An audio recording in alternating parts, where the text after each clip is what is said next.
अस्सलाम वालेकुम बच्चों। आज के लेक्चर में आप लोगों को एक बार फिर मैं आपको खुशामदीद कहता हूँ।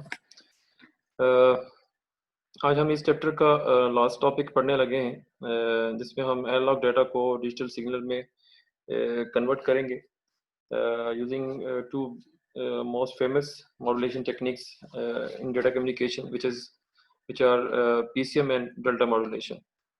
ये हम एक को पीसीएम कहते हैं और एक को हम डेल्टा मॉड्यूलेशन कहते हैं। पीसीएम हम कहते हैं पल्स कोड मॉड्यूलेशन टेक्निक को और डीएम हम कहते हैं डेल्टा मॉड्यूलेशन टेक्निक को। बेसिकली ये दोनों टेक्निक्स हम अपने मतलब आजकल के हम रोज़मर्रा ज़िंदगी में हम यूज़ करते हैं। डायरेक्टली हमारे इनके साथ कोई ताल्लुक नहीं होता। ये ऐसे ही है कि जिस तरह इस वक़्त मैं आप लोगों से बात कर रहा हूँ या आप लोग जब टेलीफ़ोन पे बात करते हो, एक लैंडलाइन नंबर पर अगर आप बात करते हो तो आपकी एक वॉइस स्पीच यानी ह्यूमन की स्पीच एक टेलीफ़ोन के अंदर जाती है। वो एक एक एनालॉग डाटा आपका फ़ोन आपको रिसीव करता है। फिजिकल एक्सचेंज क्या करता है, उस पे पीसीएम या डेल्टा मॉड्यूलेशन की टेक्निक अप्लाई करता है।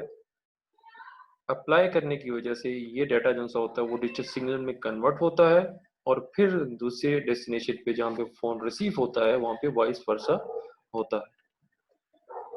तो आज की पहली टेक्निक है that is PCM pulse code modulation हम कहते हैं।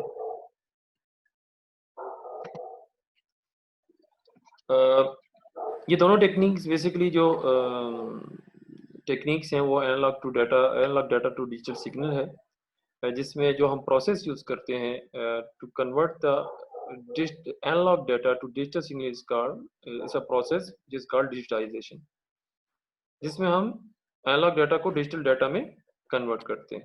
ठीक है, एनालॉग डाटा को डिजिटल सिग्नल में कन्वर्ट करने के बाद हम इस पे एनआरजेड डिपेंड्स कि आप कौन सी आप टेक्निक यूज करते हो। एनआरजेड एल भी कर सकते हैं, एनआरजेड आई भी कर सकते हैं, कोई भी टेक्निक हम इस पे यूज कर सकते हैं। और जिसकी बेसिस पे ये बेसिकली आपको जो काम होता है कि जिसमें आप एनालॉग टू डिजिटल कन्वर्जन करते हो, उसके लिए हम कोडर या डिकोडर हम यूज करते हैं। मैंने आपको पहले बताया कि जो बहुत फेमस टेक्निक्स हैं वो पल्स कोड मॉड्यूलेशन और डेल्टा मॉड्यूलेशन है। पल्स कोड मॉड्यूलेशन में बेसिकली हमारे पास 3 स्टेप्स होते हैं, जिसमें हम एनालॉग सिग्नल को सैंपल करते हैं। बेसिकली सैंपल का मतलब होता है मुख्तलिफ चंक्स में इसको डिवाइड करना। सैंपल करने के बाद इसको एक सीरीज ऑफ बिट स्ट्रीम में हम इसको लेके आते हैं। डिजिटल डाटा क्या होता है, डिजिटल सिग्नल आपकी क्या चीज़ है, वो एक डिस्क्रीट फॉर्म। एनालॉग डाटा आपका क्या होता है, वो एक इनफाइनाइट फॉर्म है, एक कॉन्टिन्यूस फॉर्म है। जो डिस्क्रीट फॉर्म होता है उसकी 2 वैल्यू सिर्फ होती हैं, या तो वो 0 होगा या तो वो 1 होगा। इनफाइनाइट वैल्यू कोई भी हो सकती है। तो इसमें 3 प्रोसेस हैं पल्स कोड मॉड्यूलेशन में। सबसे पहले जो सी है वो हम सैम्पलिंग करते हैं, मुख्तलिफ चंक्स में इसको डिवाइड करते हैं एनालॉग डाटा को, और फिर उसके बाद इसकी क्वांटाइजेशन करते हैं और फिर लास्ट में हम इसकी कोडिंग करते हैं। जब भी हम किसी भी एनालॉग डाटा को हम अगर डिजिटल सिग्नल में कन्वर्ट करना चाहते हैं तो first process is a sampling process. तो जब भी हम सैम्पलिंग करते हैं तो आंखें बंद करके उसके सैंपल्स नहीं किए जाते। ये ऐसे ही है कि जिस तरह का फॉर एग्जाम्पल आपका एक सिग्नल है, मैं यहाँ पे एक सिग्नल आपके सामने ड्रा करता हूँ। ये आपका एक सिग्नल है और यहाँ पे एक स्विच लगा हुआ है। ये एक स्विच है और यहाँ पे आप में से कोई बंदा बैठा हुआ है और मैं आपको कहता हूँ कि आप लोगों ने क्या करना है कि इस स्विच को ऑन ऑफ करते जाना, ऑन ऑफ करते जाना, ऑन ऑफ करते जाना, ऑन ऑफ करते जाना। जब ऑन होगा कोई डाटा होगा, जब ऑफ होगा कोई डाटा होगा नहीं होगा। ये जो ये नहीं, जब ऑन होगा डाटा होगा, फिर ऑन होगा, तो बस के दरमियान में जो आपको गैप नजर आ रहा है ये उस वक्त का है जब कोई ये जब जो स्विच आपने ऑफ रखा था। फिर ऑन हुआ डाटा आया, फिर ऑफ डाटा नहीं आया, फिर ऑन हुआ डाटा आया, फिर ऑफ हुआ डाटा नहीं आया, फिर ऑन हुआ डाटा आया। इसी तरह आपने करनी। ठीक है, लेकिन अगेन अब सैम्पलिंग का एक थ्योरम है जिसकी बेसिस पे आपकी सैम्पलिंग होती है। ठीक है, सैम्पलिंग का एक थ्योरम है जिसकी बेसिस पे आपकी सैंपलिंग होती है। सैंपलिंग में जैसे आपको मैंने बताया कि आप एक स्विच को यूज करते हो और आप उसको ऑन ऑफ करते हो, यानी आप अगर फॉर बल्ब को ऑन ऑफ करते हो तो जब आपका बल्ब ऑन होगा तो आपको डाटा आ रहा होगा, जब ऑफ करोगे तो डाटा नहीं आ रहा होगा, ये ऐसी चीज। लेकिन जिस स्पीड से आपने उस स्विच को ऑन ऑफ करना है वो डिफाइन हुआ है सैंपलिंग के थ्योरम में। कहते हैं कि आपका एनालॉग डाटा का जितना हाईएस्ट एम्पलीट्यूड है, जितना हाईएस्ट एम्पलीट्यूड, अगर फॉर एग्जाम्पल मैं कहता हूँ कि यार मेरा जो सा एनालॉग का जो डाटा है वो 4 हर्ट्ज का है, जस्ट 4 हर्ट्ज का, तो सैम्पलिंग थ्योरम ये कहता है कि आपका अगर हाईएस्ट 4 हर्ट्ज है, मतलब टोटल आपका 4 हर्ट्ज है, तो उसको आपने 2 से मल्टीप्लाई करना है और फिर उसका जो आंसर आएगा उस टाइम उस तेज रफ्तारी से आपने स्विच को ऑन ऑफ करना है। तो क्या होगा, 4 × 2 दैट इज इक्वल टू 8। ठीक है, तो 8 हर्ट्ज या 8 हर्ट्ज के टाइम के मुताबिक आपने 8 सैंपल्स पर सेकंड के हिसाब से आपने, यानी 1 सेकंड में आपने 8 दफा प्रेस करना हो। इसी तरह अगर फॉर एग्जाम्पल आपका 400 या 4000 हर्ट्ज का आपका वॉइस डाटा है, यानी एनालॉग डाटा है, तो इसका मतलब ये है कि इस इंटू अगर 4 इंटू अगर 2 करते हैं तो आपके पास 8000 सैंपल्स पर सेकंड आते हैं। तो आपकी जो पीसीएम की जो सैंपलिंग का जो दारोमदार है वो that is equal to if a signal is sampled at a regular interval at a rate higher than twice the highest data frequency, the sample contains all the information in erosion signal। वही चीज है कि आपने sampling इस लिहाज से करनी है कि आपका टोटल जो हाईएस्ट आपकी इसकी फ्रीक्वेंसी है उसको मल्टीप्लाई करके 2 करना है, यानी इसका ट्वाइस है, तो जो उसकी अमाउंट निकलती है उसकी बेसिस पे आपने सैम्पलिंग करनी है। ठीक हो गया, उम्मीद करता हूँ कि आपको ये चीज समझ आई होगी कि आपने जो भी है उसका जितनी भी फ्रीक्वेंसी है उसको मल्टीप्लाई बाय 2 करना है, उसके लिहाज से उसकी फ्रीक्वेंसी की सैम्पलिंग करनी है।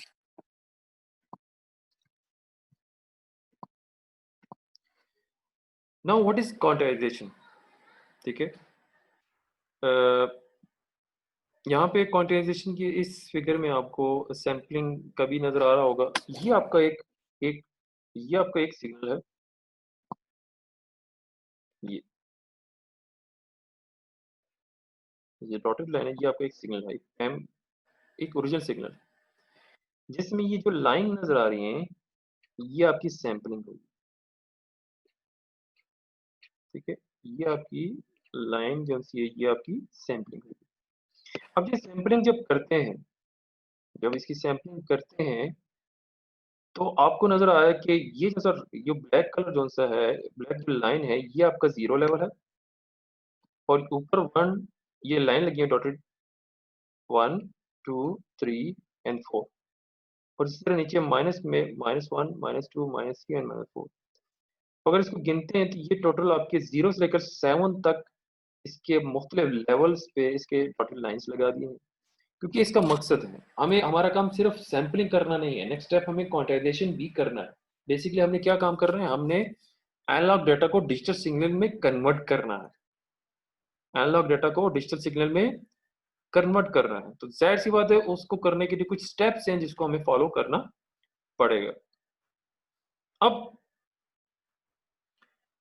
ये चीज जब आपको ये चीज नजर आ रही है, ये बेसिकली आपको ओरिजिनल सिग्नल है जिसको मुख्तलिफ सैंपल्स में डिवाइड कर दिया गया।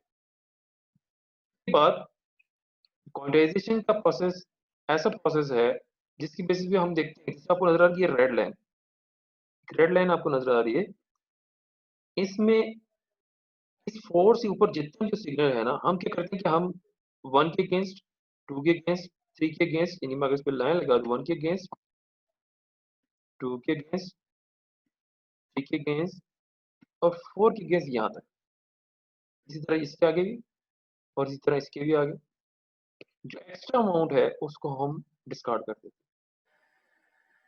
हम क्या कर रहे हैं, बेसिकली हम एक इनफाइनाइट सिग्नल को,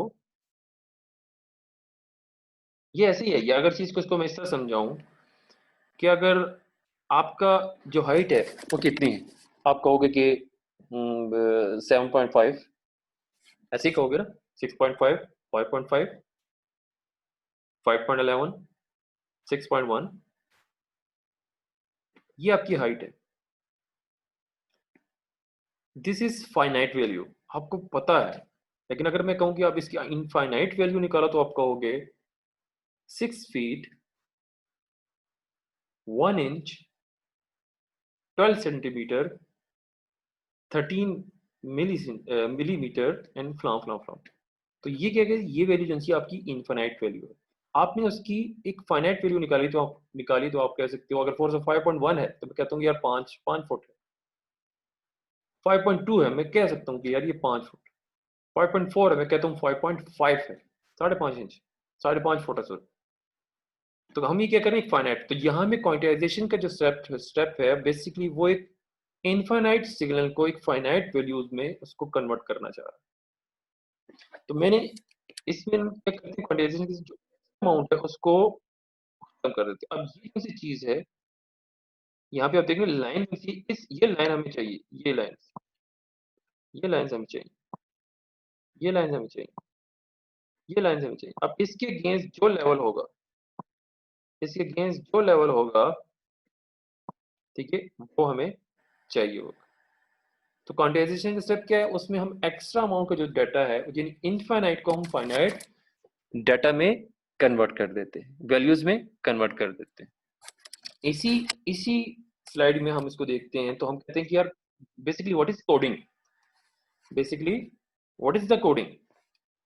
हम जब कोडिंग की बात करते हैं तो जैसे मैंने बताया कि ये 1 2 3 4 5 6 7 और 8, 1 2 3 4 5 6 7 और 8 आपके नीचे से ऊपर तक आपके जो से लेवल है वो आपके टोटल 8 है, जो 0 से लेकर 7 तक। अब जहां जब ये लाइन लगी हुई है ना, जहां जहां ये रेड लाइन लगी है उसके against जो लेवल है उसको, आपका एक लेवल शो हुआ है जो हमें खुद से ड्रा किया है ग्राफ के अंदर, मशीन के अंदर। अब उस लेवल के आगे, उस लेवल के आगे वो जो सी वैल्यू है, वो आपकी जो लेवल है वो बेसिकली आपका एक डेसिमल नंबर है। उस डेसिमल नंबर को आप बाइनरी में कन्वर्ट करोगे। ये बाइनरी में कन्वर्जन आप लोग अच्छी तरह जानते हो कि जीरो को जो कन्वर्जन है वो 000 है, 1 का जो कन्वर्जन है वो 001 है, 2 का जो कन्वर्जन है वो 0। अगर हम 3 बिट लेते हैं, अगर हम 3 बिट लेते हैं, डिपेंड्स, 4 बिट ले सकते हो, डिपेंड्स ऑन द सैम्पलिंग।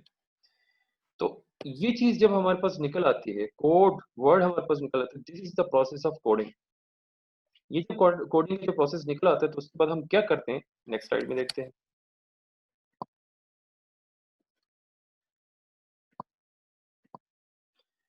अभी आपको और आपको थोड़ी सी चीज समझ आई होगी। तो देखिए ये आपका,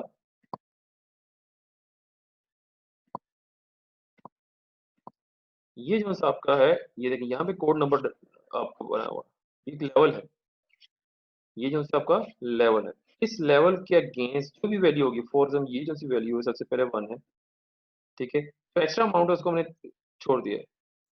यहाँ में कोड नंबर है 1 है, उसके उसके बाद हमने यानी ये देखिए ये लाइन जो सी 1 है, फिर ये जो सी लाइन है, let me choose the line, ये जो सी लाइन है,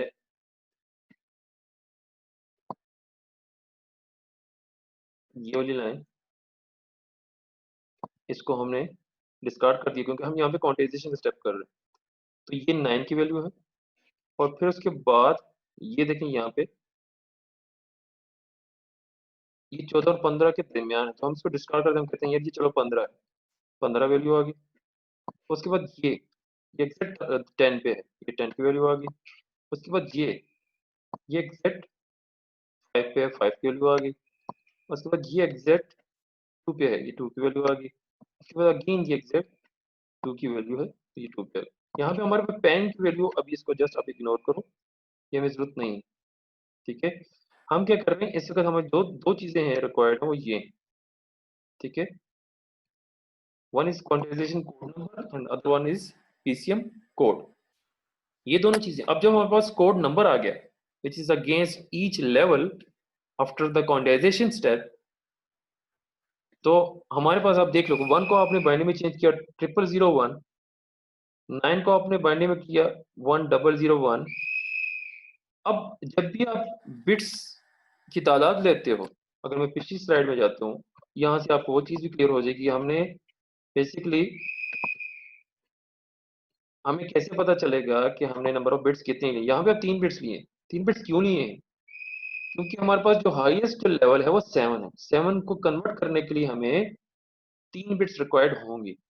3 बिट्स को अगर हम ऑन करेंगे तो हमारे पास 111, यानी ये क्या है, यहाँ पे आपका, अगर आपको याद, मैंने आपको पहले भी बताया था, ये 3 है, ये सबसे पहले 1 है, ये 2 है, ये 4। अब इसके नीचे ये 111 है, तो 1 1 1, 4 plus 2 is 6, 6 is equal, 6 plus 1 is 1, 7। तो ये बेसिकली 3 बिट्स ऑन किए हैं। वजह क्या है कि क्योंकि हमारे पास 7 लेवल लेके आना है, इसीलिए हमने यहाँ 3 बिट्स किया। अब यहाँ पे इस डायग्राम में हमारे पास जो हाईएस्ट वैल्यू हो रही है 15 आ रही है, तो 15 को लेने के लिए हमें जाहिर सी बात लाजमी है कि हमने 4 बिट्स को ऑन करना है। तो 4 बिट्स लेनी है, सॉरी ऑन नहीं करना, 4 बिट्स लेनी है। तो 15 को 1111, 10 को 1010, 5 को 0101, 2 को 0010, 2 अगेन 0010। ये जो सी आपके पास बिट स्ट्रीम आ जाती है, आप इसको एनजेड आई, एनजेड एल, जो भी इनकोडिंग स्कीम आपको कहा जाता है, आप उसको इसमें चेंज कर सकते हो। ठीक है, मैं इस तरह का क्वेश्चन आप लोगों से मैं कर सकता हूं कि अगर आपके पास ये एक स्ट्रीम है जो एक पीसीएम है, ये एक आपका एक डाटा है जिसको आपने सैम्पलिंग को यूज करते हुए, उसके बाद आपने क्वांटाइजेशन का अमल करना, और फिर उसमें उसको क्वांटाइजेशन कोड नंबर को यूज करते हुए आपने उसका पीसीएम कोड निकालना है, और पीसीएम कोड के बाद आपने उस पर एनआरजेड एल या एनआरजेड आई या डिफरेंशियल मार्चेस की इनकोडिंग यूज करनी है।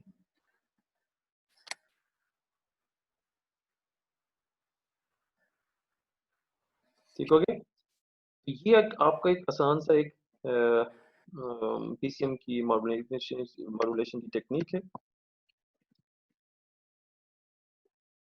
नेक्स्ट चलते हैं। What is the next? Next is delta modulation. Delta modulation एक आसान सी एक टेक्निक है। एनालॉग डाटा को डिजिटल सिग्नल में कन्वर्ट करने के लिए हम यूज करते हैं। Analog input is approximated by a staircase function. What is a staircase function? We will know in next slide. हमें पता चलेगा कि नेक्स्ट स्लाइड में ये स्टेयरकेस फंक्शन है क्या बोला। स्टेयरकेस फंक्शन में होता क्या है कि आपने किसी भी एनालॉग डाटा के, यानी एक एनालॉग सिग्नल के साथ साथ आपने एक स्टेयरकेस फंक्शन यूज करना होगा जो मूव कर सकता है up and down one level at each sample interval. बस तो ये डिसाइड करना है वही चीज कि आपने उसको सैंपलिंग करनी है। अब सैंपलिंग करने के बाद उसको आपने स्टेयरकेस फंक्शन यूज करना है, जिसको डायग्राम को देखते हुए आपको ज्यादा समझ आएगी। पहले इन पॉइंट्स को देख लेते हैं। When the analog waveform is changing very slowly, there will be a quantization noise. इसमें अब दो चीजें आ जाती हैं डेल्टा मॉड्यूलेशन में। एक है क्वांटाइजेशन नॉइज, दूसरी कहते हैं कि when the analog waveform is changing more rapidly than the staircase function, stair can follow, there is a slow overload noise. अब इसमें दो एरर्स आ जाते हैं, दो नॉइज आ जाती है। नॉइज क्या होती है? आपकी ओरिजिनल सिग्नल से थोड़ा सा डिफरेंस भी होती है, जिसको हम नॉइज कहते हैं। क्या है इसमें देख लेते हैं। As binary behavior, since function only moves up and down at each sample interval, hence can move encode each sample as a single wave. 1 for up, 0 for down. यानी अगर ये स्टेयरकेस फंक्शन ऊपर जाएगा तो 1 होगी, नीचे होगा तो ये 0 होगी। ठीक है, डायग्राम को देखते हैं तो आपको ये चीज ज्यादा अच्छी तरह समझ आएगी। ये देखो, ये आपका एक लाइन है, एक एक साइन वेव। इस साइन वेव के अगेंस्ट आप किसी एक पॉइंट से, फर्स्ट को ये एक पॉइंट है, ये एक पॉइंट है, यहाँ से आपने स्टेयरकेस ऑन किया, अब आपका जो सिग्नल वो ऊपर जा रहा है, ज़ाहिर सी बात आप भी ऊपर जा रहे हो। यहाँ से स्टार्ट किया, अब ये जो सी आपकी इसमें लाइन लगी हुई है डब्ल्यू जिस तरह आपकी मैथ की कॉपी होती थी, ये आपकी सैंपलिंग हुई। देखिए ये आपकी सैंपल सैंपल उसी रफ्तार से होती है जिस तरह हमने सैंपलिंग के थ्योरम में देखा था। अब उसके साथ ये स्टेयरकेस फंक्शन ऊपर जा रहा है, ऊपर जा रहा है, ऊपर जा रहा है, ऊपर जा रहा है। आपने इसको इस सिग्नल के साथ-साथ नहीं लेके जाना, जिस which is the against the rule of delta modulation. आपने जहाँ पे अगर फर्स्ट से जहाँ से स्टार्ट किया, इस ब्लॉक्स को यूज़ करते हुए आपने इस इसको ऊपर लेके जाना है, ठीक है? तो ऊपर लेके यहाँ तक, अब यहाँ से आपका सिग्नल नीचे आ रहा है तो अब नीचे आ रहा है। ये आपका जो है ये आपका स्टेट फंक्शन। अब यहाँ पे ये लाइन थोड़ी-सी हॉरिज़ॉन्टल है तो ये ऊपर नीचे, ऊपर नीचे, ऊपर नीचे और फिर उसके बाद ऊपर जा रहा है। तो जहाँ पे कहता है कि जहाँ पे ये ऊपर जा रहा है, यहाँ से स्टार्ट हुआ डेफिनिटली यहाँ पे 0 होगा। जहाँ पे ये ऊपर जा रहा है उसके against let me right here, यहाँ ऊपर जा रहा है 1, यहाँ ऊपर जा रहा है 1, यहाँ पे ऊपर जा रहा है 1, यहाँ पे ऊपर जा रहा है 1, यहाँ पे ऊपर जा रहा है 1, यहाँ पे ऊपर जा रहा है 1, यहाँ पे ऊपर जा रहा है 1, यहाँ पे नीचे जा रहा है 0, 0, 0 और इसी तरह सो ऑन। ये देखिए हर एक बिट इंटरवल सैंपलिंग टाइम के मुताबिक पहले 0 आया, उसके बाद 1, 1, 1, 1, 1 और यहाँ तक आया, फिर उसके बाद 0 आया और यहाँ पे फिर ये ऊपर नीचे हुआ तो 0, 1, 0, 1, 0, 1, 0, 1 फिर उसके बाद ये ऊपर गया और फिर ये नीचे है। Depends on the sine wave. It depends totally depends on the sine. अब यहाँ पे ये देखें, यहाँ पे ये जो ये स्टेयर फंक्शन जो यूज कर रहा है ये बहुत तेजी से ऊपर जा रहा है, तो हम कहते हैं कि ऐसी अब ये इसमें जो सिग्नल यहाँ पे है और जो स्टेयर फंक्शन है वो यहाँ पे काफी डिफरेंस है ना। इस डिफरेंस की बेसिस पे हम कहते हैं कि ये आपका एक स्लोप ओवरलोडेड नॉइज इसमें क्रिएट हो चुकी है, क्योंकि ओरिजिनल सिग्नल कुछ और था, जबकि स्टेयरकेस फंक्शन जो हमने यूज किया वो कुछ और निकाल रहा है। लेकिन हम यहाँ पे ये क्यों कर रहे हैं, क्योंकि हमने एक बाइनरी कोड निकालना है और यहाँ पे ये स्लो काम हो रहा है, ऊपर नीचे आराम से ऊपर न ऊपर जाता है नीचे जाता है ऊपर जाता है, रैपिडली कोई चेंजिंग है। अब वो ऊपर हो या नीचे हो, ऊपर जा रहा है स्लोप ओवर नोडेड नॉइज, नीचे जा रहा है स्लोप ओवर नोडेड, ऊपर और नीचे हो उससे कोई फर्क नहीं पड़ता। एकदम नीचे आया एकदम ऊपर आया तो that is slope overloaded noise, ठीक है। जबकि क्वांटाइजेशन नॉइज एक ऐसी नॉइज होती है जो आस्ता आस्ता चेंज हो, चेंज बेसिकली हमने चेंज लेके आना, चेंज है। तो अब 0 से 1, 1 to 0, 0 to 1, 1 to 1, तो हम कहते हैं कि वो आपका एक क्वांटाइजेशन नॉइज कहलाती है, ठीक है। अब इसको यूज करते हुए आपके पास ये आपकी एक बिट स्ट्रीम आई और इसको आप बाद में किसी भी बिट स्ट्रीम को इस डेटा को आप बेसिकली यूज करते हुए आप कोई भी इसमें एन्कोडिंग स्कीम को यूज कर सकते हो। यहाँ तक जो आपका जो चैप्टर नंबर 5 था सिंगल एन्कोडिंग स्कीम्स का, वो आपका खत्म हो जाता है। इंशाल्लाह आपसे नेक्स्ट क्लास में मुलाकात होगी।